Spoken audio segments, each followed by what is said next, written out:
Hello, my friend. Today I will tell you another long-forgotten legend. Close your eyes and let the magic transport you to Middle-earth. Our journey begins.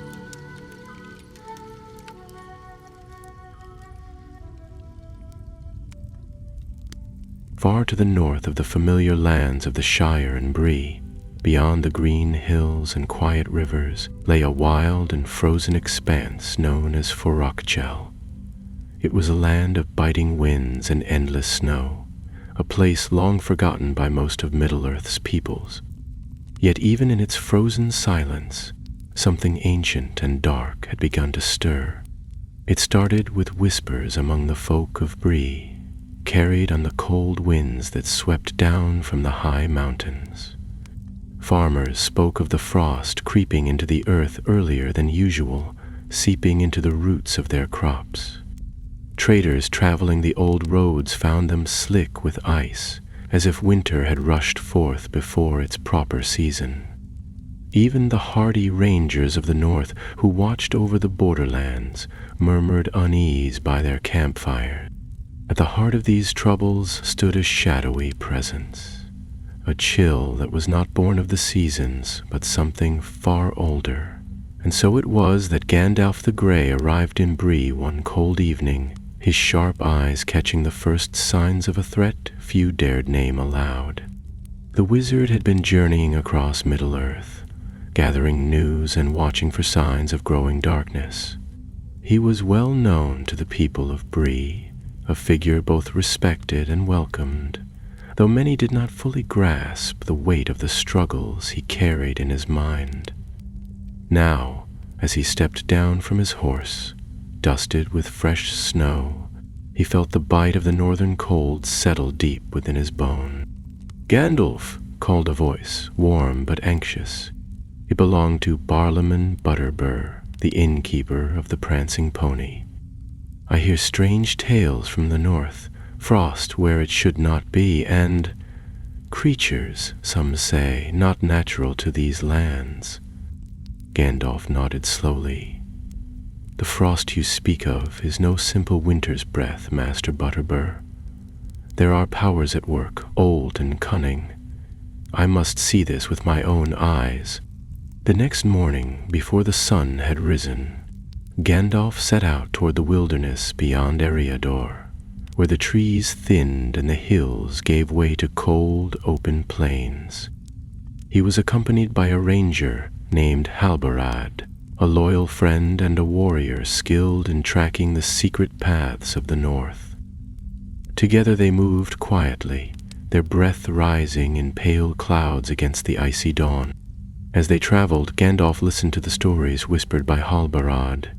"The Lassoth," he said, "the snowmen of Forokchel, once ruled this land long ago. Their fortress, now nothing more than frozen ruins, holds secrets forgotten by all but the oldest songs. It is said that deep within the ice a power lies sleeping. A power that stirs once more," Gandalf murmured, feeling the weight of those words. The journey was harsh. Bitter winds howled over the ridges and sharp ice cracked beneath their feet. Yet Gandalf's resolve did not waver, for he understood that if this frost were allowed to spread unchecked, it would bring ruin far beyond the frozen north. One evening, as they made camp beneath towering pines heavy with snow, Halbarad spoke again, his voice low and troubled. "There are whispers of a figure seen at the edge of the woods, cloaked in white, moving like a shadow among the ice. Some say it is a wraith, others a spirit bound to the frost itself." Gandalf stared into the fire, his eyes reflecting its flickering light. "Then we are close to the heart of the danger. Tomorrow we will reach the ruins of Forokchel. There, I will seek the source of this chill and, if need be, confront it." As the flames danced and the cold pressed in around them, Gandalf's thoughts turned to the long years of his travels. He had faced many dark foes, trolls, orcs, and even the shadow of the necromancer. But this foe, born of ancient frost and forgotten magic, was unlike any he had known. The night deepened, thick with the silence of the snow-covered forest, and in that silence a distant howl echoed, sharp and wild, sending a shiver through even the seasoned wizard's heart. The conquest of ice was about to begin. The wind grew harsher as they ventured farther north. Days passed, marked by gray skies and the crunch of snow beneath their boots. The landscape grew wilder with each league, and though Halbarad moved with the ease of one who had long roamed these paths, even he glanced warily toward the gathering clouds on the horizon. Once they passed the last known ranger outpost, an abandoned watchtower half buried in drifts, they entered the untamed land few dared tread.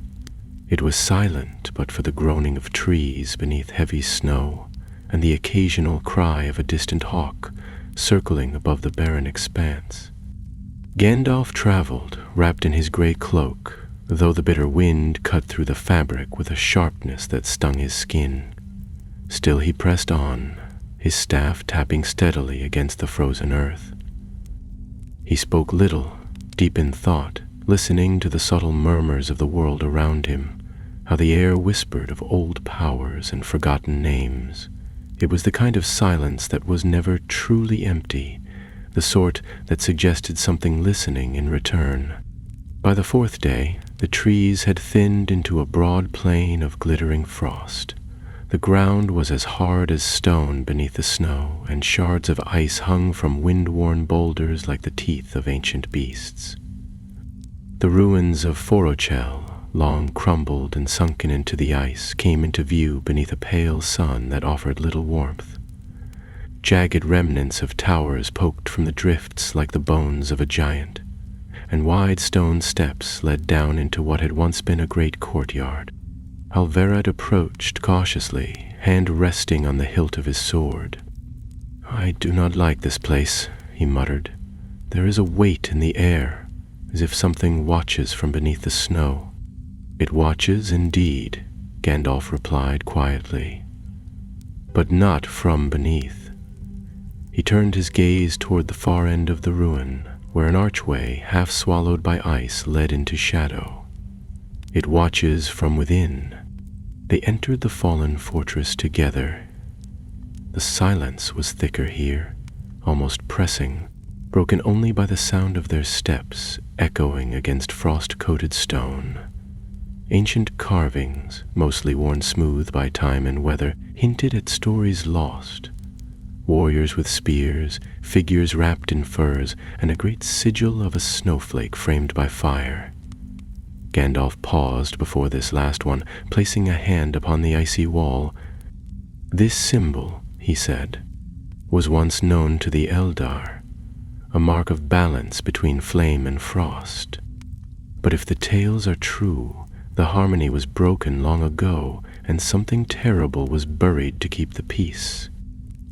Halbarad frowned. "Do you believe it has awakened?" "I believe it was found." They descended deeper into the ruin, their breath clouding in the cold as tunnels narrowed and twisted.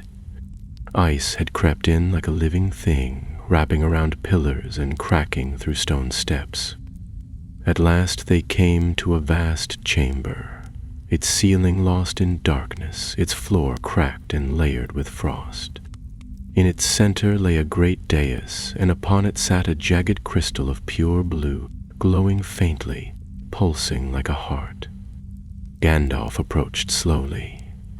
The crystal was encased in frost so thick it shimmered like glass. Within it, something stirred. A shadow, shapeless and writhing, flickering with malicious intent. As he drew closer, the air turned colder, and frost began to form on the hem of his cloak. "This is the heart of winter," he said. "An artifact of the First Age, lost to history. It was used to seal away a spirit of frost, a Maya fallen to madness. whose name was struck from record for the fear it carried. It should never have been uncovered. Suddenly the wind rose in the chamber, whirling around them with a shriek. The frost on the walls cracked, and a low, hollow voice echoed through the ruin. Too late, too late. Halbarad drew his sword as a chill surged through the room. From the corners of the chamber, figures began to emerge, pale and misshapen, their limbs crusted with rime. They moved with slow, unnatural grace, their eyes glowing like distant stars through a blizzard. "Frost wights," Gandalf growled, stepping before the dais. He raised his staff, and fire sparked at its tip, casting flickering light across the chamber. "You will not pass." The wights hissed, recoiling from the flame, but more emerged from the dark. Halbarad leapt into battle with grim resolve, sword flashing as he cut through their frozen flesh. Gandalf swept his staff in an arc, sending a burst of fire across the chamber. The ice screamed as it melted, and several wights fell back, black smoke rising from their scorched limbs. But the crystal pulsed again, brighter now, and the voice returned, louder this time. "You cannot stop the thaw. I rise, I rise." The frost thickened, creeping toward Gandalf's boots, trying to root him in place. He clenched his jaw and slammed the base of his staff upon the stone. "I am Gandalf the Grey," he shouted, "servant of the secret fire, wielder of the flame of Anor. This land shall not fall to winter's shadow." The crystal trembled, and a crack split across its surface. A shriek rose from within it, piercing and ancient, echoing like 1,000 icicles breaking at once. The remaining wights froze in place, trembling.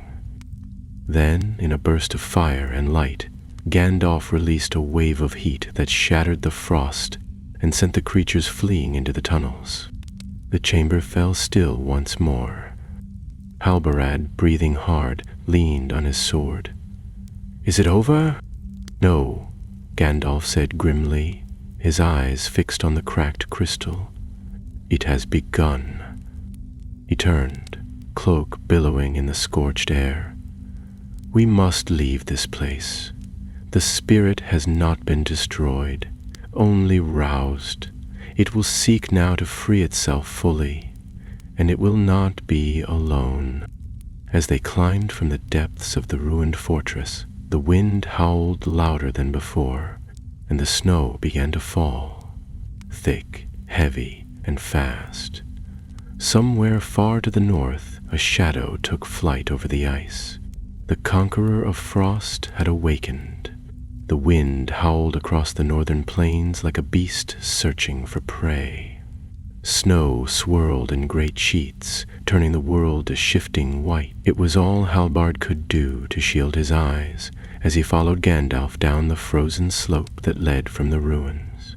The wizard moved swiftly, as if the storm itself pursued them, and in truth it did.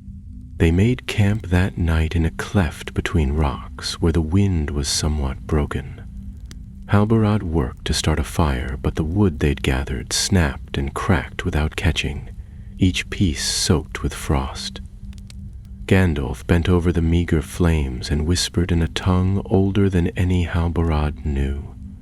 The sparks stirred, then burst into steady fire, filling the hollow with a thin circle of warmth. Halbarad slumped beside it, his hands trembling from cold and the memory of the wights. Gandalf, however, sat upright, his eyes distant, fixed on the flame as if reading something in its flickers. At last, Halbarad broke the silence. "That thing in the crystal, it was no mere spirit. It spoke. It knew us." Gandalf nodded slowly.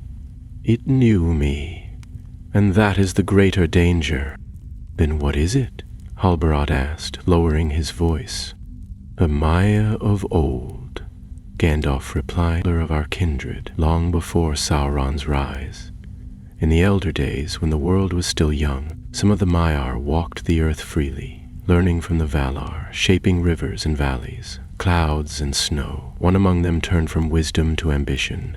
He craved dominion over cold itself, ice, storm, the power to slow time beneath frost.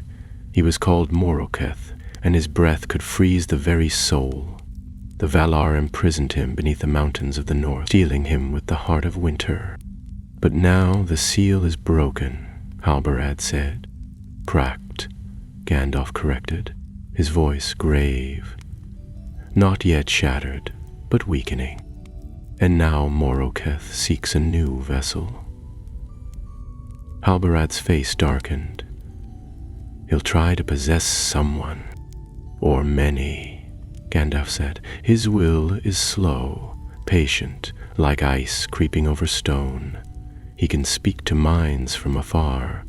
If he finds one of strength and pride, he will tempt them. They both knew what that meant. It wouldn't be long before someone, some ambitious soul desperate for power, answered Moroketh's whisper. The storm raged through the night. When morning came, the sky was pale gray and still snowing. The path south had vanished beneath fresh drifts, and their tracks were already gone. Gandalf and Halbarad pressed on, navigating by stars when they could glimpse them, and landmarks only the rangers of the north remembered. Their goal now was Rivendell, where knowledge and counsel still endured. Elrond, lord of that hidden valley, might have records untouched even by Gandalf's long memory. It took them 5 days, each colder than the last. Strange shapes moved on the edge of the blizzards. Long-limbed wolves that did not howl, things that seemed to glide rather than walk. They did not approach, only watched. Once, as they crossed a frozen stream, a figure appeared upon the far bank, cloaked in white furs and unmoving. Gandalf raised his staff, and the figure vanished into the snow. On the 6th night, they reached the borders of the Trollshaws, where the land dipped and became less cruel. By then, even Halbarad's strength began to falter. The cold was not natural. This far south, in this season, snow should have been a rare thing. Instead, ice crusted every branch, and the stars above flickered strangely, their light distorted. Near dawn, as they made their final descent into the wooded vale of Rivendell, a sound broke through the hush. A clear horn call, followed by voices speaking in Elvish. Lights moved through the trees, and then riders appeared, cloaked in gray, bows at the ready. "Gandalf!" called one, lowering his hood. It was Elladan, son of Elrond, his keen eyes sharp even in the gloom. "You are late, Mithrandir, and you come with storm behind you." "Not behind," Gandalf said. "It follows us." They were brought swiftly into Rivendell, where fire and food awaited. Gandalf spent only an hour resting before he was summoned to Elrond's library, where the master of the house awaited in silence. The room smelled of old parchment and pine. High windows let in pale winter light, and though the valley was sheltered, even here frost glimmered along the corners of the glass. Elrond studied Gandalf's face carefully. "I have seen signs, snow in Fangorn, ice on the Brandywine, and dreams. Visions of a blue flame within the dark. Tell me all." So Gandalf did. He told of Foroshel, of the cracked crystal and the voice that had spoken. Elrond listened without interruption, his expression unreadable, until the wizard finished. "Moroketh," Elrond said at last. "That name is nearly lost. I found it once in a scroll sealed since the Second Age, mentioned only briefly, in a warning by Gil-galad to avoid the ice rifts of the north. If the heart of winter has cracked, the spirit it binds will not wait long." "No," Gandalf agreed. "And there's more. I fear someone already carries a fragment of Moroketh's will. The presence I felt, it was not whole, it was tethered. like a prisoner reaching through a broken gate. Elrond walked to the tall shelves and drew down a scroll sealed with a wax rune. He opened it carefully. Then we must act. The heart must be reforged or destroyed, and the spirit banished before it finds strength. But this cannot be done by flame alone. There is an ancient forge hidden deep beneath the Blue Mountains, known only to the dwarves. It is said their fires there can unmake anything, or rebind it. Gandalf's eyes narrowed. Then I must go west, but I will not go alone. Nor should you, Elrond replied. There are those I can send. One among them knows the northern lands better than most. At that the door opened once more, and in stepped a tall figure wrapped in a traveling cloak. He pulled back his hood to reveal a face weathered by wind and time, but sharp with purpose. Glorfindel, Gandalf said, smiling faintly, I thought you long content to remain in the valley.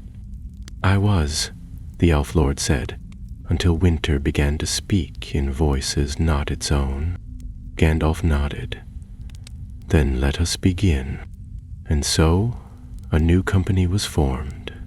Before them lay a path of fire and frost through lands long silent and dangers only now waking. The Conqueror of ice had stirred, and Middle-earth would feel its breath. Preparations in Rivendell were made quickly, for Gandalf did not believe the land had many quiet days left. Word had reached them that a trading caravan from the North Downs had vanished without trace near the Weather Hills, and strange frost patterns had been found upon the ruined stones of Amansul. Though winter had always been harsh in the wilds, this was something older and colder still. Elrond, wise and weary, gathered all he could from his house's vast memory, but even the oldest records were scarce. The heart of winter was a relic of the First Age, crafted in defiance of natural order, sealed away by the Valar, and then forgotten by all but the land itself. By the third day the new company was ready. Gandalf led them, riding upon Shadowfax, swiftest of the Mieras, who had come at the wizard's call even across leagues of snow. Beside him rode Glorfindel, golden-hide and calm-eyed, his presence a quiet strength that seemed untouched by cold or fear. Halbarad, though mortal, stood tall among them, his cloak fastened with the silver brooch of the Dunedain, and a new blade at his side, gifted by Elrond himself, forged in the deep halls of Imrith. 2 others joined the company.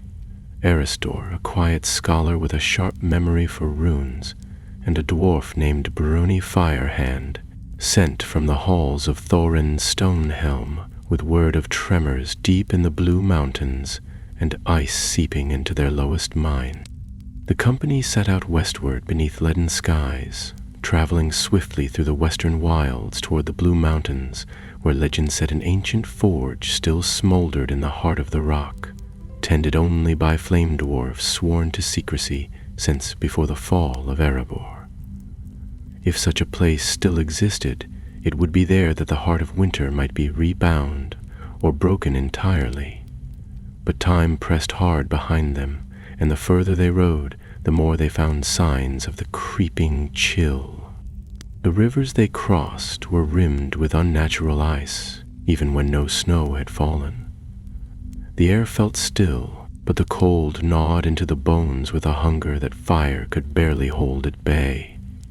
In the villages near the hills of Evendim, they found the people huddled behind shuttered windows, frightened to speak of what they'd seen. Children had gone missing in the night, taken by something that left no tracks but froze every door it passed.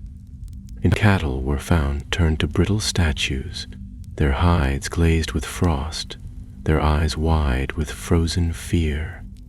Gandalf questioned those who had glimpsed anything at all, and from their scattered words he pieced together a picture of a shadow, humanoid but wrong in its movement, its voice a whisper of snow sliding down a mountain face. On the 7th evening, the company camped on a ridge overlooking the long plain of Forlinden. Though they were nearing the mountains, the cold was deeper now, and even the stars above seemed dimmer. Glorfindel kept watch, and though he said nothing at first, when dawn came, he told Gandalf that he had sensed a presence. Distant, yes, but growing stronger. Something was following them, not on the ground, but in the very wind. Gandalf nodded grimly, and reached into the folds of his cloak, drawing out a bundle of cloth wrapped in many layers. Within was a shard of the heart of winter, taken from Forkel's ruin. It pulsed now with a faint, steady light, as if answering some call. "We are being hunted," Gandalf said to the others. "Not by beasts of flesh, but by the will of Moroketh himself. He is no longer bound to a single place. He stretches across the land now, searching for his heart. We carry it, and so he draws nearer with every mile." Bruni spat into the snow. "Let him come. If he dares show himself in form, I'll crack his icy skull with my axe." But even the boldness of dwarves did not lift the unease that settled over them. That night, they spoke little around the fire, and Erestor muttered charms beneath his breath while laying runes at the edges of the camp. The flames flickered strangely, as if the air itself rebelled against warmth. 2 days later, they reached the foothills of the Blue Mountains. Snow lay thick between the jagged rocks, and narrow paths led up into the crags like the veins of the earth. Dwarven markers, subtle and half-buried, showed the way toward an entrance hidden behind a waterfall now frozen into a shimmering wall of blue ice. Bruni struck the rock beside the fall with his hammer, uttering words in Kuzdul, and slowly the ice cracked, revealing a stone stairway descending into the dark.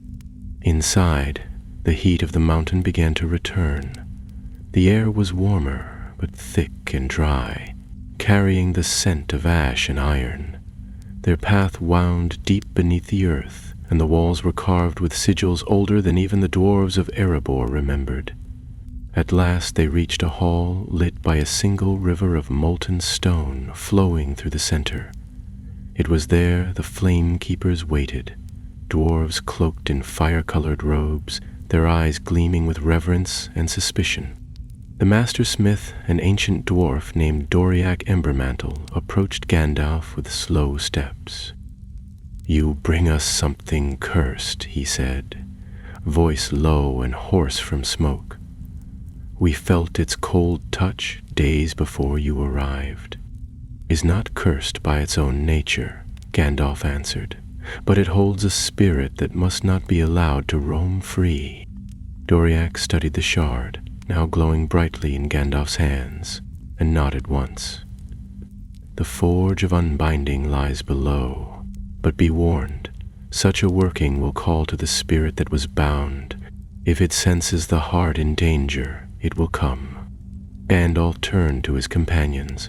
"Then we must decide quickly. If we attempt this now, we may not be ready to face what follows." Glorfindel stepped forward without hesitation. "We came here to end this. If it finds us unready, let it learn what fire still lives in the hearts of the West." And so it was decided. The next morning they would descend into the forge itself and attempt to unmake the heart of winter. But even as they made their final preparations, something vast and cold began to move across the land above. An unseen storm, no longer creeping but racing, drawn to the mountain like a falcon to prey. In the far north, where no sun had touched the land for weeks, Moroketh stirred fully from his slumber. The wind that rose that night did not howl. It screamed. The forge of unbinding lay deep beneath the mountain, carved in an age so distant that even the dwarves of Khazad-dûm held only fragments of memory about its making. Its creation had required not only the fiercest flame, but also enchantments woven by the elves of old, long before the last alliance marched. Only in this place, where fire met stone in the roots of Arda, could the heart of winter be broken or reforged. The hall that led to it was wide and arched, its walls lined with brass-veined murals and runes too old for most to read. Aresta moved ahead of the group, his fingers brushing the engravings, murmuring translations as they passed. The others followed in tense silence, their breath echoing softly in the warm stillness. Doriak Embermantle led them to a great bronze door, flanked by statues of dwarf kings in battle stance. He turned to Gandalf and the others, resting one thick hand upon the door's surface. "Once this is opened," he warned, "the forge must burn uninterrupted until the work is complete. We cannot open it again until the process ends, one way or another." Gandalf nodded. "We understand." The great door groaned open, and the heat within struck them like a wave. The Forge of Unbinding was a vast chamber, circular in shape, with a pit of white-hot flame at its center. Around the pit, a series of stone platforms hung suspended by thick chains, and above it all loomed an ancient bellows carved into the living rock, its arms worked by great gears that creaked with the labor of centuries. The heat was nearly unbearable, yet it was clean, untainted by smoke. On the far side of the chamber, a long anvil stood beneath an arch of black stone, its surface etched with golden lines that shimmered faintly. Everything here had been built not merely to shape metal, but to bind or unmake power itself. Gandalf stepped forward and drew the shard of the Heart of Winter from his cloak. It now glowed steadily, its pale goo light clashing strangely with the fiery red of the forge. The shard pulsed in his hand, and those nearby could feel it. Not heat, but a chill that seemed to dig into the chest, as if something within the crystal still resisted its fate. Doriak gestured to the anvil and brought forth a set of tools shaped from mithril and enchanted steel, tools untouched for 1,000 years. Gandalf placed the shard upon the anvil, and immediately the temperature in the chamber dropped. The flame in the pit wavered, its color dimming slightly. "This is where it begins," Gandalf said, and stepped back to let the smiths approach. Doriak raised his hammer, and the others began to chant in a deep, rhythmic tongue the words of shaping and unmaking. The hammer fell, striking the shard with a sharp, ringing crack that echoed through the chamber like a bell. At once, the forge roared louder, and the chains of the platform groaned as if stirred by unseen hands. Outside the sealed door, Glorfindel and Halbarad kept watch with drawn weapons. Though the warmth of the forge reached even here, a sudden draft of wind sent a chill through the corridor. A moment later, the torches along the wall sputtered, and one by one they flickered out. Halbarad looked up, his hand tightening on the hilt of his sword. "Something's coming." Glorfindel said nothing, but his eyes had narrowed. He moved swiftly to the center of the corridor and raised his blade. "Be ready." Moments later, a sound unlike any they had heard before echoed through the stone, an unnatural grinding, like ice scraping against bone.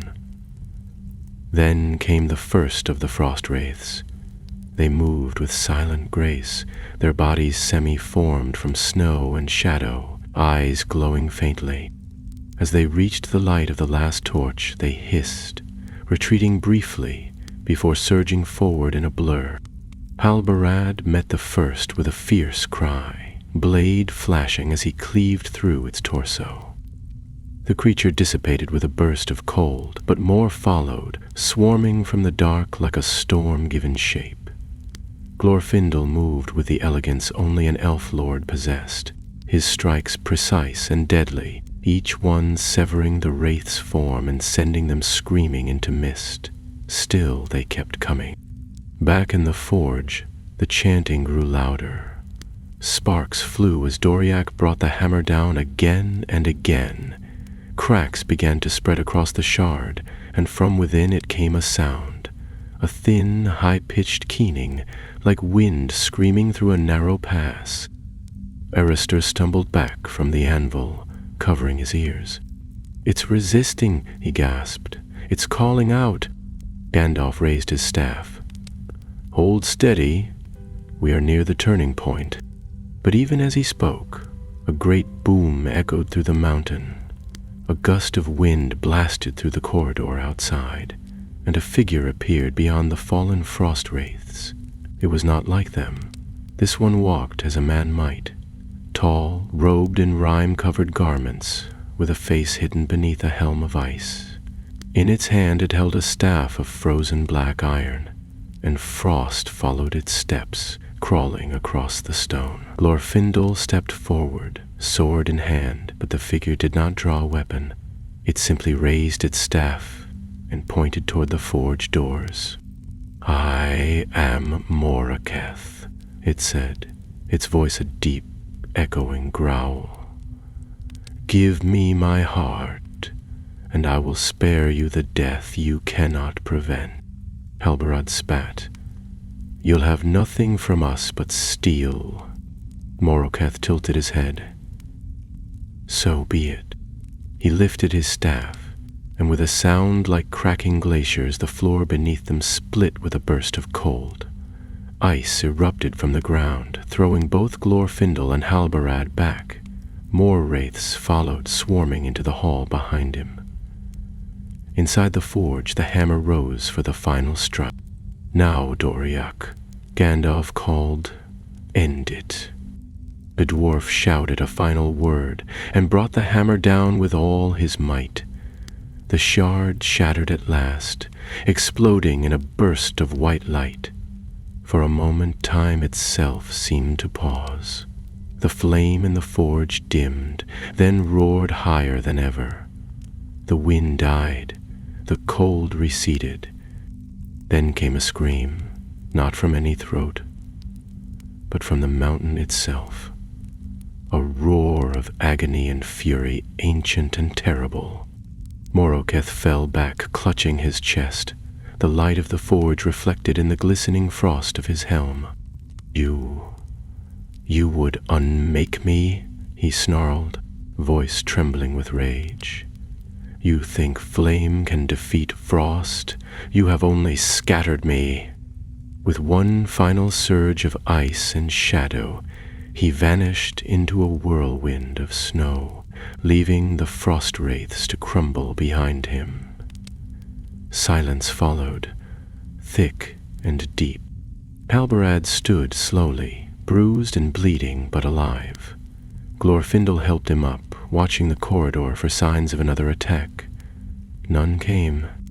In the forge, Gandalf looked down at the anvil. The heart of winter was gone, melted into nothing. Only a single sliver remained, cold and dull. He picked it up with tongs and placed it in a box of iron, then turned to the others. "It is not over," he said. "Moroketh lives still, but his heart is broken. Without it, his power is splintered." Doriak wiped his brow. "Then, what do we do now?" Gandalf looked toward the passage where the ice had come and was now melting slowly into steam. "Now we hunt him." The climb back to the surface was slow and weary. Though Moroketh had fled, the confrontation had shaken the mountain itself. Small tremors ran through the stone, and long-forgotten passages trembled with the echoes of ancient powers roused from slumber. Water now trickled where ice had cracked apart, and steam drifted in soft veils through the air. Doriak led the way, guiding the company through hidden routes known only to the Flame Keepers. Even he seemed unsettled, casting glances toward dark alcoves and tapping the walls, as if he feared the rock might betray them. When at last they reached the upper gates, the cold that had once gripped the mountain's face was strangely absent. The sky above was iron gray, but the snow that fell was light and soft, not the bone-deep, cursed frost of before. Still none among them felt easy. Gandalf stood for a long while just outside the gate, Shadowfax nuzzling his shoulder gently as he looked northward. He held the iron box under one arm, the broken shard within it no longer pulsing, but still unnaturally cold. Halbarad came to stand beside him, his face pale but determined. "He'll return." "Yes," Gandalf said, "but not soon. Not in strength. We've torn the heart from his power, yet a creature like Moroketh, bound by ancient will not die easily. He'll crawl into some hidden place to gather what strength remains and wait for his chance." Glorfindel joined them, brushing a smear of frost from the blade he had not yet sheathed. "Then we must not give him that chance." They spent the next day in the halls of the dwarves, resting, gathering what provisions they could, and speaking with those few who knew the wild north well. Bruni remained behind, his injuries too great to continue, but he gave Gandalf his axe to carry northward, and made him promise that if he found the creature again, he would strike with dwarf-forged steel. Gandalf accepted with a rare bow of thanks, and when dawn broke the next day, the company, now 4, set out again. Their path now bent northward, toward the lands beyond Lake Evendim, through hills rarely trodden even by the rangers.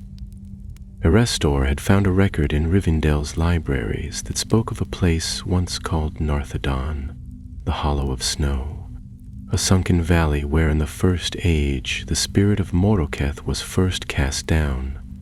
If he had fled, wounded and weakened, it was there he would go, to the place where his power had been bound and perhaps now unbound. The days that followed were harder than before. The unnatural frost had retreated, yes, but the true winter of the north was still cruel and indifferent. Winds screamed across the high ridges, and more than once they had to dig themselves into snowdrifts for shelter. Wolves prowled at night, kept at bay only by the fire and the steady watch of Glorfindel. The company pressed on through sleet and biting rain, through pine forests grown too still and silent, and past hills whose stones bore marks too regular to be natural, ruins swallowed by snow. One night, as they camped beside a half-frozen stream, Erestor unrolled a map copied from Elrond's archives and smoothed it on the ground before the fire. "We're 3 days from Narthadon," he said. "If these old landmarks hold true, we should pass the Stone of Wards tomorrow." Halbarad leaned over the map. "A ruin? A warning," Erestor replied, brushing a gloved finger across a line of dwarven script. "This mark, elvish script woven with Kuzdu, says, 'Here the breath of winter sleeps. Let none pass but fire and faith.'" Gandalf studied the map with narrowed eyes. "Then we'll need both." He said no more that evening, but when the others slept, he sat long beside the fire, the iron box resting at his feet. He knew the shard no longer held Moroketh's will directly, yet it remained a tether. Just enough of his essence remained within it to guide them to the place of power. Yet Gandalf also knew that such a thing worked both ways. Moroketh could feel it too, however faintly. He would know they were coming. By the next afternoon, they came upon the Stone of Wards. It was taller than a man, black as coal, and buried to the waist in snow. Runes were etched deep into its sides, though many had been worn by wind and time. At its base, frost clung stubbornly, unmelted despite the day's weak sun. As Gandalf passed it, he touched the surface briefly with his staff, and a tremor rippled beneath their feet, though no one else seemed to notice. They continued onward, the hills rising higher and narrowing until they were funneled into a narrow gorge, hemmed in by walls of stone and ancient fir trees. The silence there was unsettling. No birds, no wind, only the crunch of their boots and the steady rhythm of their breath. It was just before twilight when they reached the rim of Narthadon. The valley stretched before them like a great white bowl, rimmed by cliffs of snow-crusted rock.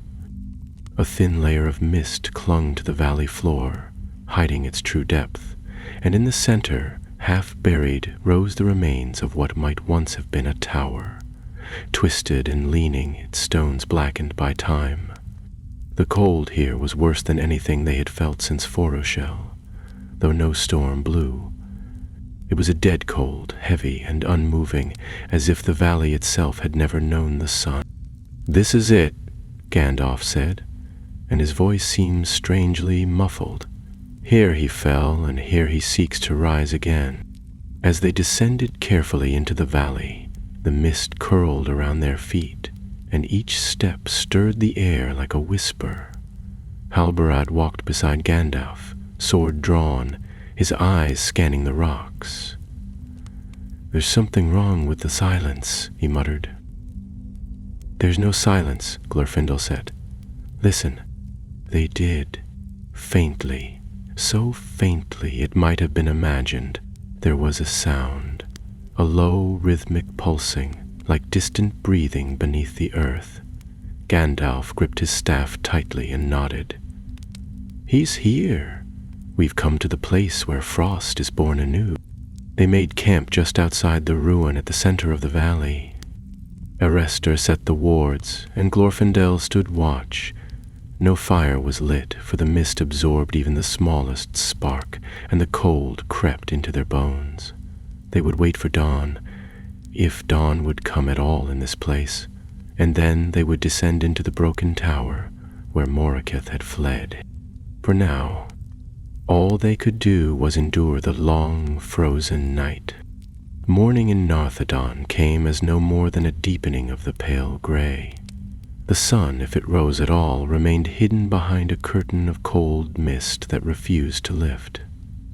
The camp had grown colder overnight, and frost rimed every pack, every stone, and even the edges of Gandalf's beard. Still, none complained. Each member of the company woke knowing that the day ahead would take them not just into the heart of the ruin, but into the presence of a power that should have perished in the First Age. The broken tower at the center of the valley loomed like a tooth rising from a buried skull. Its stones were blackened, scorched in places, but the cold had reclaimed them. Cracks filled with ice, fallen arches rimmed with hoarfrost.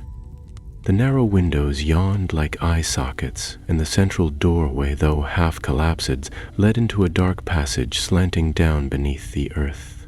There were signs all around that something had stirred recently. The snow at the threshold was not smooth, but oddly patterned, as though a shape had been dragged or had shifted of its own accord.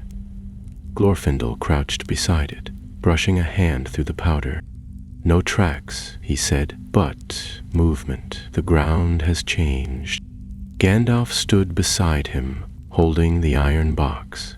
The shard within had grown colder overnight, though it did not glow. That in itself was a sign. Moroketh knew they had come, and he had pulled the last of his essence inward.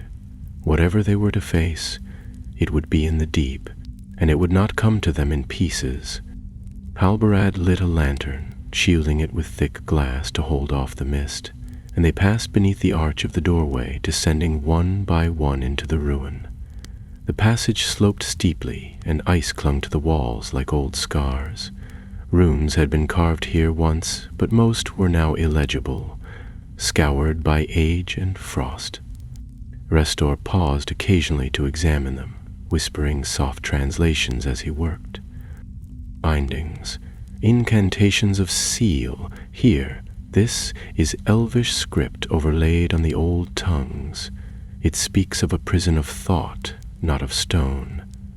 They tried to lock his will in place. "Then it's no wonder he still lingers," Gandalf murmured. "A spirit like Moroketh cannot be held by mere walls. His prison was in the memory of the land, and memory fades." The passage led them to a vast chamber beneath the ruin. It had once been a great hall, circular and wide, with high columns reaching up into darkness. The roof had partially collapsed in places, and great spears of ice hung down like stalactites. In the center stood a dais of pale stone, and upon it rested a shattered throne, carved from the same strange black rock that lined the valley. All around it the air shimmered faintly, as if the cold had grown so intense that it warped the very light. They stepped forward slowly, weapons ready. The silence in the chamber was unnatural. Even their breathing felt muffled. Gandalf walked to the dais, lifting the box with both hands, then set it on the stone with care. The shard gave off no light, no warmth, no sound, but the room reacted to its presence. A groan, deep and drawn, echoed through the floor, as if the stone itself had exhaled after a long sleep. A voice followed. "You have come at last." It did not echo. It seemed to exist inside the minds of each listener, not spoken aloud, but placed like a thought too loud to ignore. The shadows near the throne shifted, and then they saw him. Moroketh had no true form. He was cloaked in what looked like ice and mist, his face hidden behind a mask of cracked frost.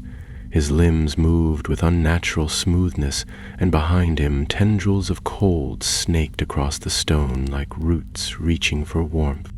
"I knew you would bring it," he said. "The broken heart, the flame that wounded me, thinks it has ended the threat. But flame flickers. Ice endures." Halbarad stepped in front of Gandalf, sword in hand.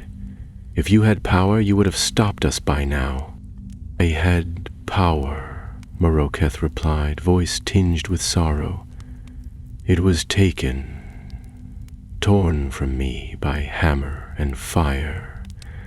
But I still remember what I was, and that memory is enough."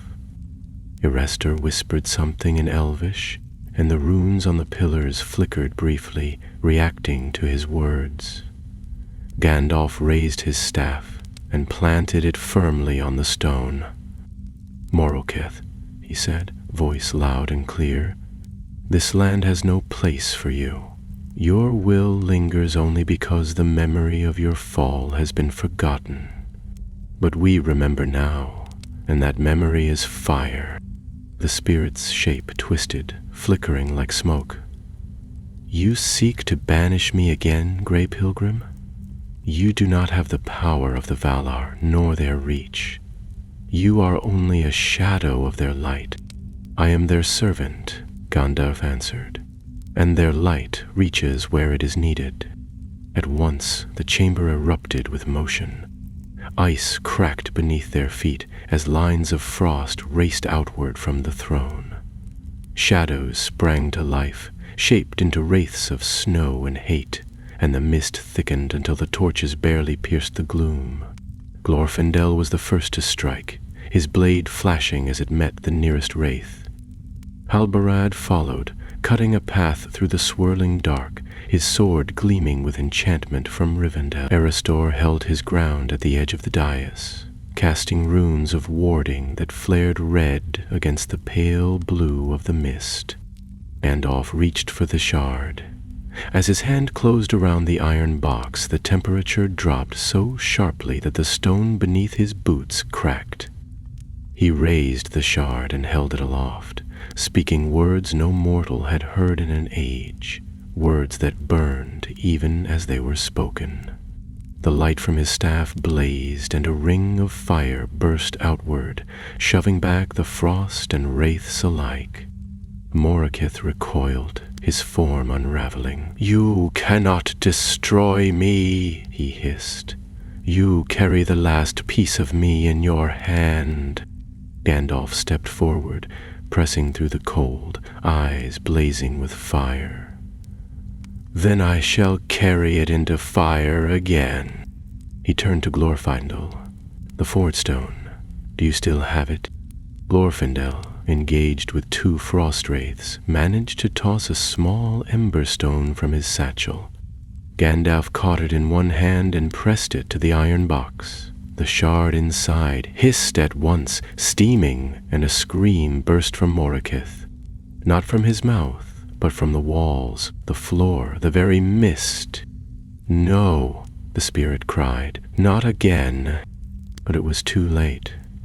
The shard cracked once more and began to melt, not into water, but into light, a golden flame that consumed the ice with a hunger equal to any cold. Moroketh's shape shuddered, then crumbled. The mist fled, the wraiths dissolved, the chamber fell silent. The cold did not lift entirely, but it became natural once more, a true winter chill, not the cursed breath of a fallen Maya. Gandalf lowered the empty box and let out a long breath. Glorfindel and Halbarad stood among the crumbled ice shadows, bloodied but alive. Eristor limped over to the base of the dais, face pale. "It's done," Gandalf said. "The last piece is gone." "No more ice will speak," Glorfindel added, and for the first time in many days, silence truly meant peace. They did not speak much as they climbed out of Narthadon. The broken tower loomed behind them, now quiet, its last shadow dispersed by fire and will. The mist still clung to the ground, curling gently around their feet, but the heavy presence that had lingered in the air was gone. It was as if the land itself had exhaled, finally released from a long-held breath. Though the sky remained cold and gray, the wind carried no threat, only the clean scent of frost and pine. Gandalf led them up the steep slope at the valley's edge, the iron box, now empty, still secured beneath his cloak. His expression was thoughtful, but not burdened. Halbarad followed behind him, limping slightly where a twisted ankle from the skirmish had not fully healed. Eristor was silent, his hood drawn low, while Glorfindel watched the ridgelines as though expecting one last test before they could claim true peace. Yet no enemy came. By midday they reached the same ridge from which they had first glimpsed the hollow of snow, and here they paused. Gandalf looked back once more at the ruined valley, and though his eyes were heavy with weariness, they also held a quiet satisfaction. "This place will sleep again," he said. "Its silence will be the good kind, without whispers or hunger." Halbarad sat on a nearby rock, tugging the binding tighter on his leg. "Do you think he's truly gone?" "As gone as such things can be," Gandalf replied. Moroketh was not like Sauron, nor like the Balrogs. He was a spirit shaped not for war but for dominion over nature, a will made from cold, carved long before evil had a name. But now his essence is scattered. What remains of him is only wind without direction. Glorfindel folded his arms. "And the shard? That was the last piece?" Gandalf nodded. "Unbound in fire, purified with the forge stone. Even the memory of his form has been broken.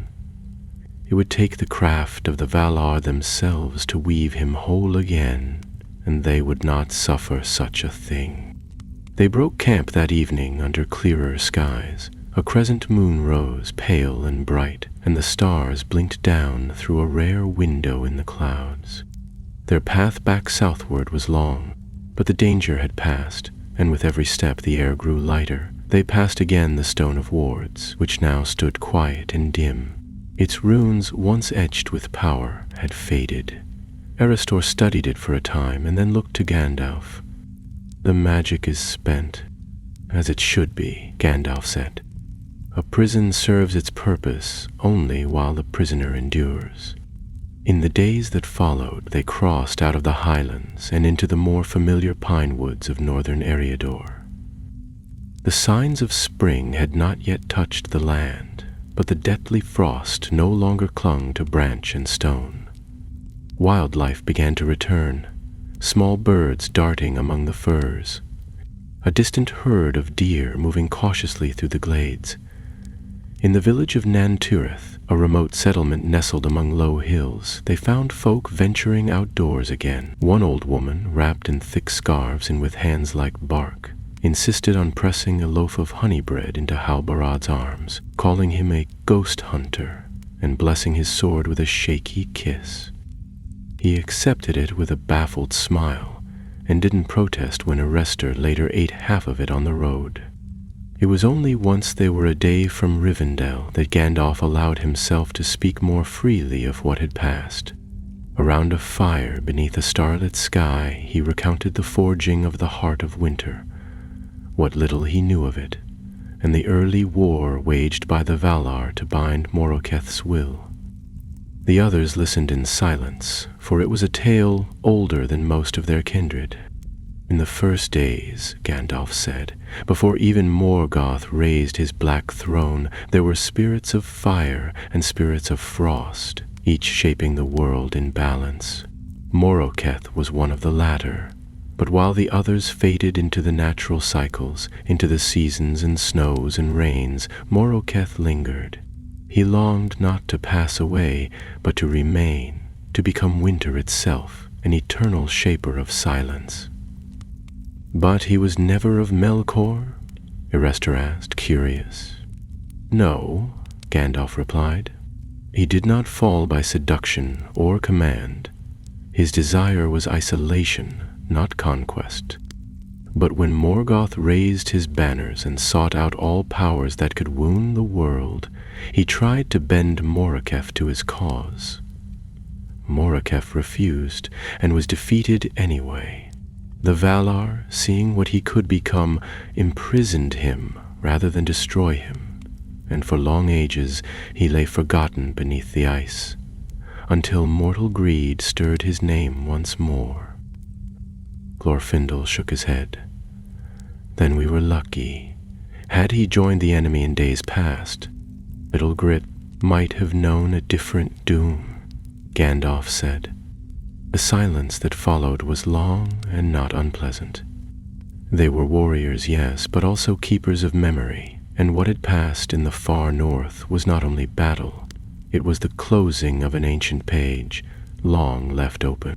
When at last they returned to Rivendell, they were received with both joy and relief. Elrond met them in the great hall, his brow furrowed with questions, but he listened before he spoke. Gandalf placed the empty iron box upon the table between them and explained everything. When he finished, Elrond placed his hands upon the wood and closed his eyes briefly. "I will have this buried in the deepest vaults," he said, "not as a weapon to be hidden, but as a memory to be sealed. No one should seek to restore what was unmade." "And if they try?" Halbarad asked. Elrond's gaze was steady. "Then let them learn that ice may endure, but flame renews." That night there was music in the halls, soft, slow melodies that spoke of distant snow and weary travelers returned. Gandalf stood for a time beneath the stars, watching the valley below as the wind moved gently through the trees. Shadowfax grazed nearby, content now that the roads ahead were quiet once more. The wizard smiled, and though lines of care still marked his face, his eyes were bright again. "Fire in the north," he said quietly to the night, "and warmth returning."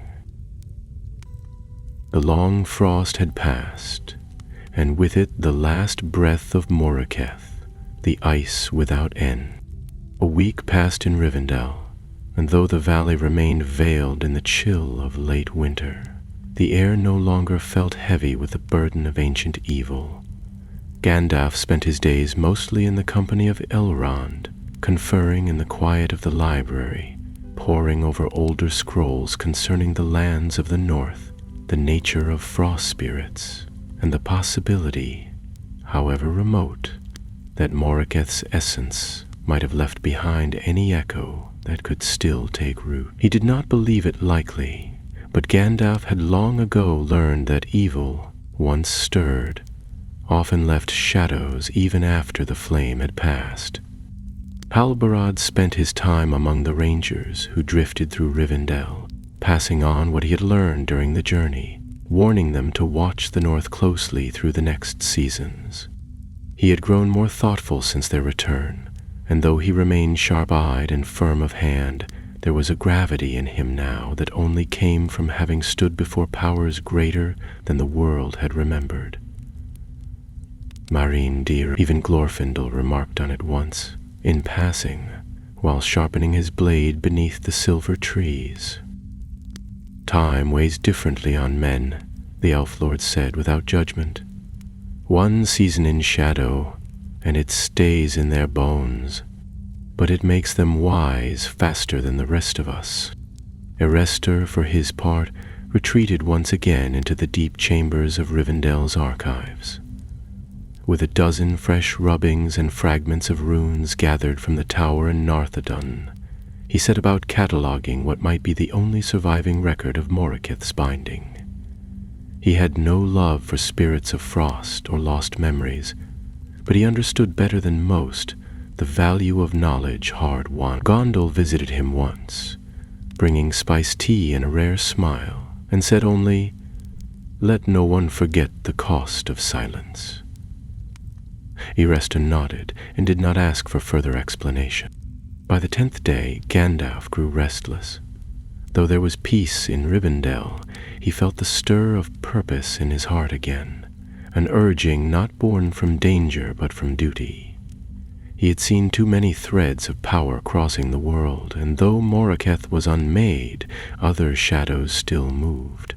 Rumors had reached Elrond's ears of unrest near the Misty Mountains, wolves more cunning before, travelers vanishing beneath an early spring snow, and cold winds reaching as far south as Tharbad. Nothing yet pointed to a single cause, but Gandalf had lived long enough to know that evil rarely stirred alone. One fire gone might rouse another. So it was that one morning before sunrise, he saddled Shadowfax and prepared to leave. The great horse had rested enough, and though he snorted at the cold mist still drifting above the ground, he stood calm and proud. Gandalf wrapped his cloak tightly about him, securing the iron box beneath it. Though now it was only an empty shell, he preferred not to leave it behind, lest curious hands mistake it for something less dangerous than it had been. Halbarad joined him in the courtyard, leaning lightly on a carved walking stick Elrond had given him while his ankle finished healing. "So, you're off again," he said, not unkindly.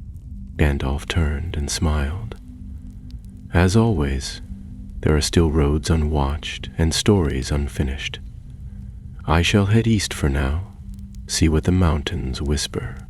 The Room of Shadows, and if something stirs," Halbarad asked, "then I'll send word," Gandalf replied, mounting Shadowfax. "And perhaps call on you again if the North ever decides it's tired of sleeping." Halbarad nodded, his eyes steady. "You know where to find me." Glorfindel appeared a moment later, arms folded, his gaze measuring. "You'll travel alone?" "For now," Gandalf said. "I go not to fight, but to listen. Sometimes the wind carries more than the voice of storms." Glorfindel inclined his head, the faintest smile touching his lips. "Then may your ears be sharp, and your fire never low." And so, with little more than a word of parting and a soft whistle to his steed, Gandalf rode from Rivendell beneath a waking sky. The sun broke through the mist slowly, painting the trees in pale gold, and as he passed beneath their arching boughs, the land seemed to hush once more, as if watching him go. He took the old road that wound along the southern edge of the Misty Mountains, not yet turning east, but watching the ridgelines for signs of movement. The weather held fair for several days, the snow thinning beneath the early spring thaw, though in shaded valleys he still found pockets of frost that clung too stubbornly to the stone. Once he passed a hunter's camp long abandoned, the fire pit untouched and the lean-to partially collapsed. There were no signs of struggle, no blood or broken tools, only the strange silence of a place left behind too quickly. On the 5th night, he camped near the banks of the Hoar Well, where the water ran thick with melting snow. As he sat beside the fire, sipping from a battered flask, he took out the iron box once more and opened it. The interior was empty save for a single curl of frost, no thicker than a thread, still clinging to the lining. It shimmered faintly in the firelight, and Gandalf studied it with a furrowed brow. Though the heart of winter had been destroyed, there remained this, just a remnant, a thing without power or thought, and yet it lingered. He touched it with the tip of his staff, and it vanished at once, evaporated like mist under morning light. Still, the memory of its shape stayed in his mind. By morning he rode on, and in the days that followed he crossed into the high hills where goblins once dwelled, and stone giants were said to walk in the oldest of tales. He found no wraiths, no lingering curses, but he did sense a change in the land, subtle but growing. Old paths had shifted, as if the hills had moved while no one watched. Trees bent against the wind that came from no fixed direction. The animals were quiet. And then, one evening, he reached a narrow pass where the snow still lay thick, and in its center he saw tracks. They were not fresh, but they were clear, long, clawed, too deep for any natural beast. Around them the snow was not melted but frozen harder, as if the ground beneath had been sealed by something old. Gandalf dismounted and knelt to examine them. He pressed his gloved hand to the snow and closed his eyes. For a long while he remained that way, listening, not with his ears, but with the sense that lay beneath all his other thoughts. Then he stood slowly, brushing frost from his palm. "Not Moroketh," he murmured, "but kin, perhaps, or something drawn to the cold he left behind." He looked toward the east, where the mountains rose in jagged teeth against the horizon. There, in the high valleys, something waited. Not awake yet, but watching. And if it woke, the world would once more remember what it meant to fear the silence of winter. Without another word, he mounted Shadowfax and turned the reins eastward. The road eastward twisted through long, forgotten lands where the hills rose sharp and unfriendly, and gullies hid old secrets beneath layers of frost. Though the season was turning and buds had begun to stir in the south, in these remote passes winter lingered as if unaware that its time had ended. Gandalf traveled without haste but with purpose. His path was not drawn by maps, nor by the memory of roads. It was the wind that guided him now, and the quiet song of the land beneath his thoughts. There was no longer a shadow to chase, no known enemy to confront, but the world whispered of unrest, and he had learned long ago that it was wise to listen when the earth grew still. After 2 days of riding through rising ground, he came upon a ruined watchpost on a high ridge overlooking a wide basin of stone. The tower had belonged to the Dunedain once, long before even the fall of Fornost, though now it was half collapsed and choked with ivy and snow. Gandalf passed beneath its broken arch and stood among the fallen stones, eyes sweeping the horizon. From this height, the land unfolded in long curves of ice-polished rock and evergreen forest, with patches of mist curling in the lowlands. Far to the northeast, the jagged teeth of the misty mountains pierced the sky, their highest peaks wreathed in clouds. As he looked, a sound stirred behind him. A soft crunch of snow, deliberate and close. Gandalf turned slowly, hand already upon his staff, but what he saw caused him to lower it. A tall figure stood just beyond the ruin's edge, cloaked in a robe of deep blue, edged with silver thread, that shimmered faintly in the gray light. His face was hidden beneath a hood, but when he stepped closer, Gandalf saw the glint of keen eyes, ancient and watchful. "I did not expect to meet another of my order so soon," Gandalf said, studying him carefully. "You walk far from where I last heard your name spoken, Alator." The stranger inclined his head. His voice was low but clear. "And I did not expect to find you riding alone into the borderlands of Angmar. But here we are." For a long moment, the only sound between them was the sighing of wind through the stones. Then Gandalf gestured to a flat piece of rock and sat, resting his staff beside him. Alator remained standing. "It's true, then," Gandalf said.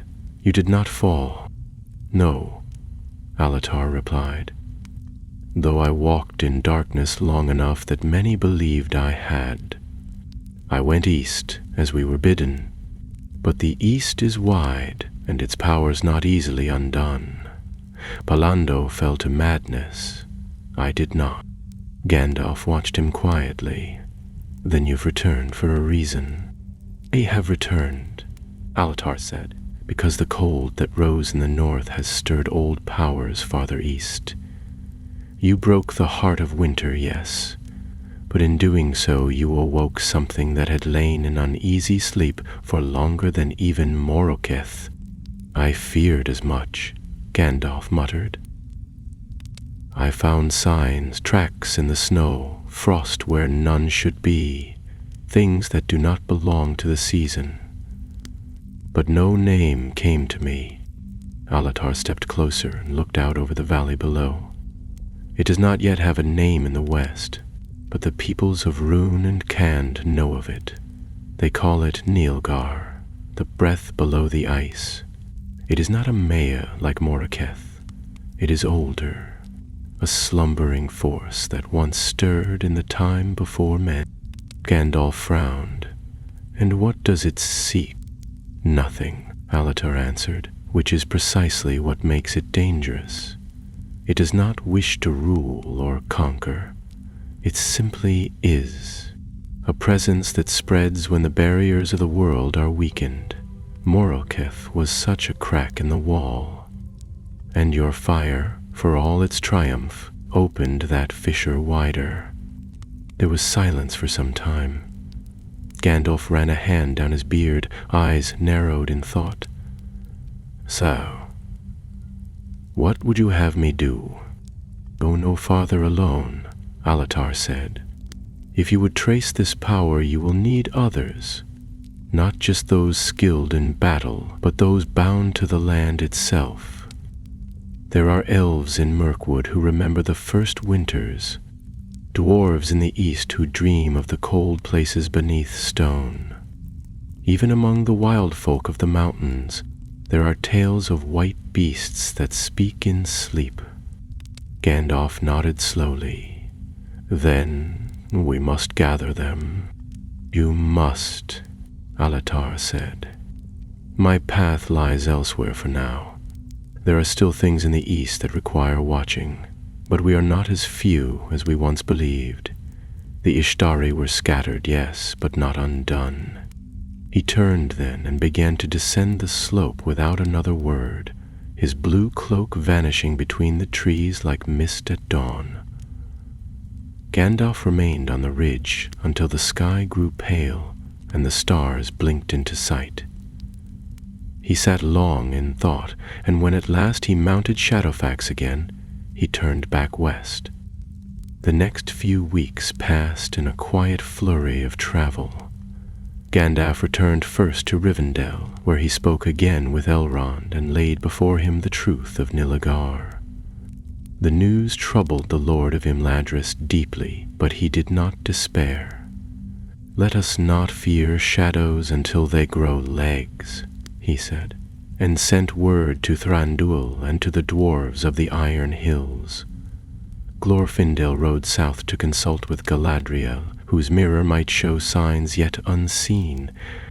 Gandalf did not rest long. He rode next to Bree, where the folk still remembered the winter's grip with unease. There he found Halbarad again, who had returned to the wild with a small band of rangers. When Gandalf told him of the threat from the east, the ranger's face turned grim. "Then I'll ride with you again," he said simply. "If another shadow rises, I'd rather meet it with fire and friends." Others joined them as weeks passed.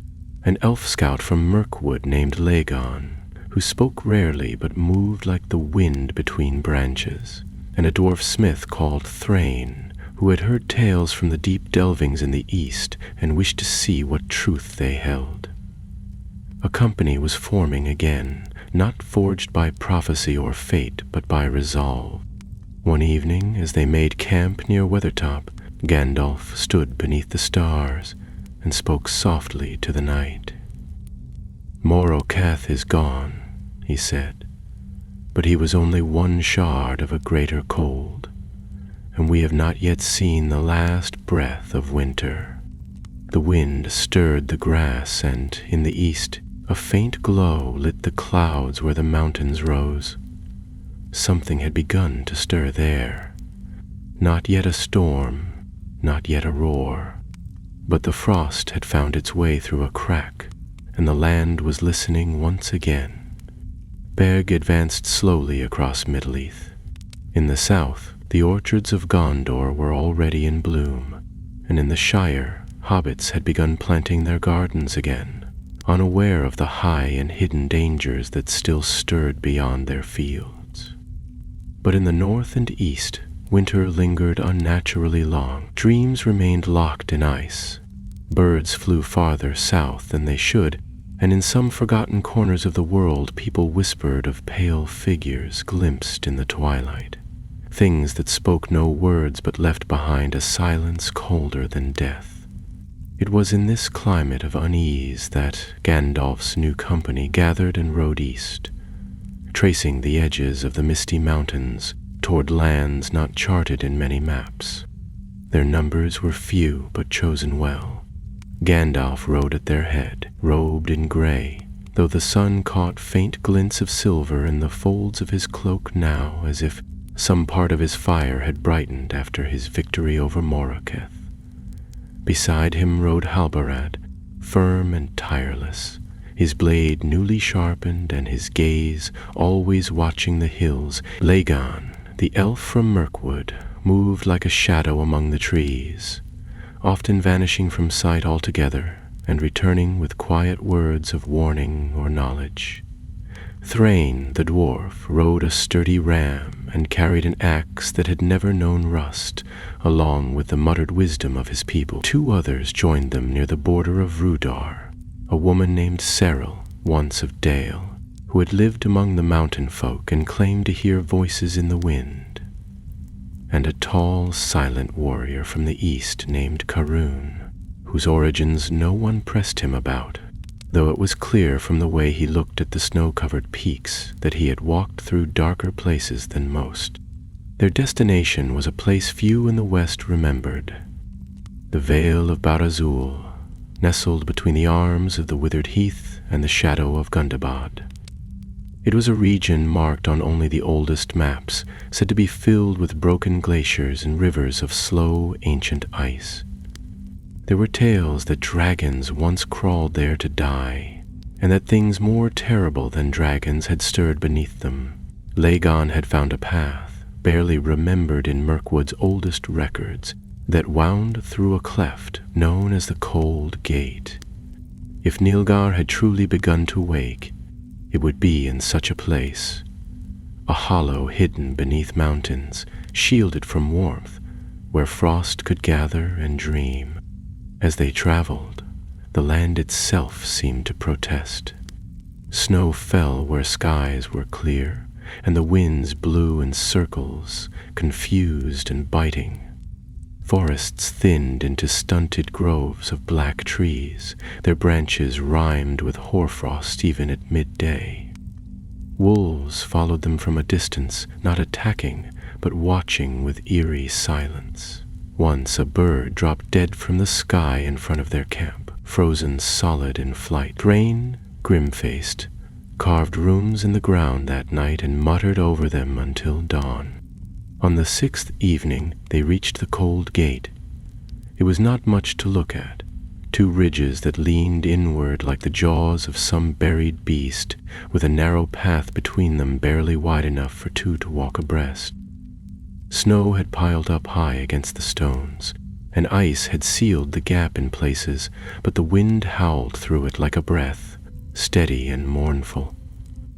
They made camp just outside the mouth of the cleft, setting watch in pairs and speaking little. That night, the stars vanished entirely behind a ceiling of gray, and a pale glow shone faintly from within the gate, not like fire, but something colder and far older. "I have heard stories of this place," Cyril said softly, her voice just above a whisper. "My grandmother told me that in the deep winters, when the snows came down too fast to count, the wind would speak the name Barazul. She said it was the place where winter goes when it grows weary of the world, and there it dreams of returning stronger." Arun, seated across from her, said nothing, but his hand moved subtly to the hilt of his curved blade. Halbarad kept his eyes fixed on the mouth of the pass. Lagon stood motionless at the edge of the camp, staring into the gloom, his bow already strung. When morning came, they passed through the cold gate in silence. The pass narrowed and twisted, and for a time they walked in near darkness, their torches doing little to hold back the strange mist that hung in the air. The stones here were slick and glistening with frost, but there was no snow, no wind, only cold, as if the valley beyond exhaled a breath that never ended. They emerged at last onto a wide basin, and all of them stopped. It was a grave of ice. The veil of Barazul spread out below them, a hollow ringed with mountains whose peaks were jagged and sharp, as if shaped by claw. The ground was uneven and cracked, filled with ancient glaciers frozen mid-sep. Rivers of ice twisted through the valley like veins, and strange spires rose from the center. Towers of frost, not built but grown, their shapes impossible in nature. Around them, the air shimmered with pale blue light, and from far off, a deep, slow sound pulsed, like the beat of a heart buried under stone. Gandalf drew a slow breath, his voice quiet. "We have found the mouth of the deep frost." Agan stepped forward, peering through the mist. "There are shapes moving down there," Thrain grunted. "Not wraiths, not beasts either, something worse." Cyril closed her eyes. "They don't have names. I can feel them. They're part of it, like fingers on a hand, born of the same breath." Halbarad unslung his sword, and Karen followed without a word. Gandalf raised his staff, and a soft light bloomed at its tip, steady and warm against the blue haze. He did not yet move, but studied the land below with sharp eyes. "We cannot strike blindly," he said. "This is no stronghold of flesh and stone. Nilgaor is not a creature but a force. It will not meet us in battle like Moroketh did. It will surround us, speak through the frost, cloud our thoughts and turn cold against fire." "Then what do we do?" Halbarad asked. "We go down carefully," Gandalf said. "We learn what sleeps here, and we find its heart, if it has one." So they began their descent, carefully and slowly, winding between pillars of ice and shattered boulders glazed with frost. The deeper they went, the harder it became to speak. Their voices echoed strangely, sometimes not at all. Time itself seemed to grow uncertain. The sky above dimmed, though no clouds passed, and in the air was a weight, not of fear exactly, but of stillness, so deep that even memory felt brittle. Then, far below, beneath the central spires, a shape began to form, massive, slow, like a mountain shifting in its sleep. Something was waking. The descent into Barazul was like slipping into a forgotten dream. The farther the company went, the more the world above seemed to fade. Sounds were muffled. The air grew thicker with frost, though no wind stirred it. Beneath their feet the ice was smooth and too perfect, like glass formed by something deliberate. In the middle of the vale, the towering spires of frost loomed larger with each step. Their surfaces shimmered faintly with shifting light, as if something within moved and breathed, unseen but present. And always, that deep pulse, like a heartbeat, echoed beneath the stone and snow. They moved in silence, torches dim and flickering. Gandalf led, his staff glowing faintly, though the light reached only so far before fading into the thick air. Halbarad stayed close, his sword drawn but lowered. Lagon and Serral fanned out to the flanks, watchful, while Thrain and Karun guarded the rear. The dwarf muttered low words in Khuzdul beneath his breath, protective charms passed down by fire-keepers of old. Karun said nothing, but his eyes never stopped moving. As they reached the center of the vale, they found the spires were not solid. Each was hollow, like a tunnel of crystal wide enough to walk through. The ice inside was smooth and rippled with thin lines like veins in marble, and when Gandalf placed a hand against one, he felt not cold, but motion, a slow churning current of thought. He stepped back, troubled. "Heathen are not merely frost," he said. "They're alive, not as beasts, but as limbs, extensions of something vast." "Do we burn them?" Thrain asked, gripping his axe tighter. "No," Gondal replied. "Not yet. We must find the source." A path wound between the spires toward a great mound of snow and black ice at the vale's heart. As they approached, the ground dipped into a hollow basin where all sound fell away.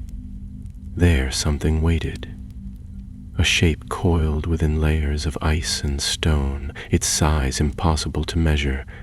It was not a creature in any ordinary sense. Its form had no eyes, no limbs, but hints of structure, arches, ribs, ridges, suggested an ancient, slumbering entity not made by any hand. At its center was a core of frozen light, bright blue and pulsing slowly, like a buried star. Nilgor. The company stopped at the edge of the basin, the sheer presence of the thing pressing against their minds. There were no words, no voice, yet all felt its awareness. A vast, cold intellect unbothered by time, unmoved by fire or fear. It sees us," Serral said softly, her voice faint. "It doesn't care," Lagon whispered. "We are less than sparks to it." "'Tis not malice that drives it," Gandalf murmured. "It is nature without restraint. Cold not as weather, but as purpose. It does not hate, it consumes. Like winter overtaking summer, not out of anger, but because that is what it does." Halbarad stepped forward a pace, squinting at the pulsing light. "Can it be destroyed?" Gandalf's eyes narrowed. "Perhaps not as Moroketh was. There is no single heart to shatter, no mind to reason with. This is not a spirit bound in flesh, but a force rooted in the bones of the world." "Then what hope have we?" Thrain growled. Gandalf was silent a moment, then turned to his pack and drew out the iron box, the same that once held the shard of Moroketh.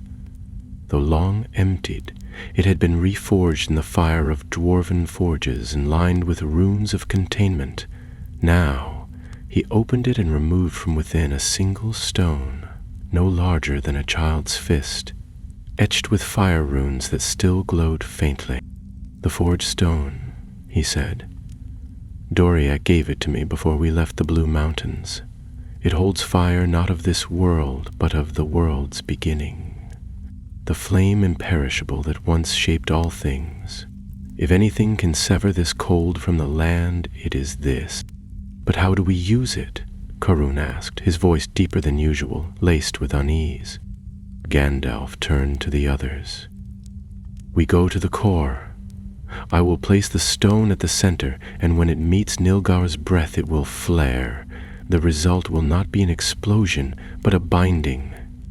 A heat so ancient it will not destroy, but contain. The ice will crack, and Nilgar will retreat beneath the world again, sealed as before." "And what happens to you?" Halbarad asked. Gandalf smiled faintly. "I do not know, but I have walked long paths for the sake of this world. One more will not break me." Without waiting for argument, he stepped down into the basin, and the others followed, weapons ready. As they neared the frozen core, the air thickened until it felt like breathing through wool. The blue light pulsed faster. The frost deepened underfoot. Thin cracks appeared in the surrounding ice, but they did not break. They shimmered with color, as if light were trapped beneath. Then the presence surged. It was not a sound, not a voice, but a push, a pressure that slammed into their minds like the rush of 1,000 winters. Lagon staggered. Serral cried out and fell to one knee. Karun dropped his sword and pressed both hands to his head. Only Gandalf remained upright, leaning on his staff, forcing one step forward, then another. "It will not stop me," he growled. "You are old, but not older than flame." He reached the core and placed the forge stone against the ice. For a moment, nothing happened. Then the light exploded. A golden blaze burst through the ice, spreading through the spires like veins of fire. The whole valley lit up with a brilliance that turned frost to mist and shattered the silence with a roar of breaking ice. Nilgor trembled. The spires cracked. The air shimmered with heat and light. Then came the collapse. The basin shuddered. Ice split. Great shards fell like broken pillars. The shape at the heart recoiled, folding inward, retreating into the earth itself. The pulsing light flickered, then vanished, swallowed by darkness as the ground sealed above it with a thunderous groan. And then there was stillness. The light faded slowly. Mist drifted across the ground, warm now, smelling faintly of spring. Gandalf stood alone near the center, the forge stone dark in his hand, smoke curling from its surface. Behind him the others approached cautiously. "It's done," Halbarad said, voice hoarse. "No," Gandalf said quietly. "It is dormant, as it was before, but it is bound now by memory, not just stone. The world will remember this time, and memory can be stronger than walls." They climbed out of Barad-dûr as the first true light of spring broke over the peaks. Snow melted beneath their boots. Birds returned. Even the wind had changed. It was no longer sharp and aimless, but warm and steady. When at last they reached the cold gate once more, Gandalf turned for one final look. The vale below was still and white, peaceful at last. "We have held the frost at bay," he said, "but the world is not without other winters. Let fire be ready when they come."